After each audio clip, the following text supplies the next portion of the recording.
La ilaha illallah, la ilaha illallah, fa la ilaha illallah, la ilaha illallah, la ilaha illallah,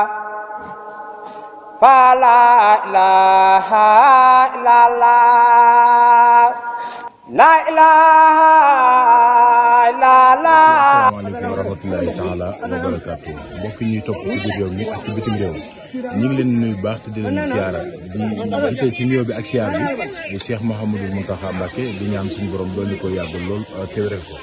waaye di siyaar baax tey ñaanal liggéeyaa ko nam bi Serigne Amdi Fall moom sëñ Modou Mbenda Fall di ñaan suñu borom doon di ko yàggal lool te wéral ko mbokk yi bu ngeen ñu gisee tey xam ne ñoo ngi fii ci Touba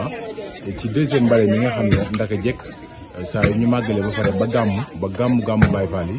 ci li ñuy jotaat ndigal ci sëriñ bi ngir yeesalaat dëkk bi mboolem lu fi taq-taq rek mboolem lu fi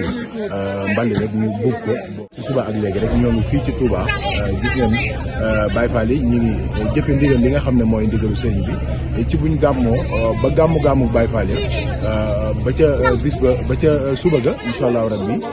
sëriñ bi digalaat mboolem kuy Baye Fall rek ngir ñu setalaat dëkk bi nga xam ne moom mooy Touba ñu fas yéene ko ànd ak mboolem rek njabootu ko maam Cheikh Ibrahima Fall Babou Mouridine yëpp rek ak mboolem taalibe yi gis ngeen bu ñu xëyee ñu nga xëyee fii waa kër Baye Cheikh Ndaw fii ci Guy Ndeween Touba Guy Ndeween ànd ak jëwriñ Serigne Assane Ndaw ak Baye Serigne Modou Ndaw ak mboolem taalibe yëpp rek bu fas yéene jëfe ndigal loolu gis ngeen mbokk taalibe yi ñu ngi noonu ci cab yooyu kon noonu la ñu fas yéene ànd ak yéen rek topp liggéey bi xool niñ koy defee ba keroog ñuy wàcc incha allah ba keroog ndigal li di mat su ko defee ñu mën a di jàll. Fa la ilaha illallah,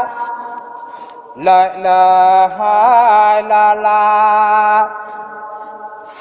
fa la ilaha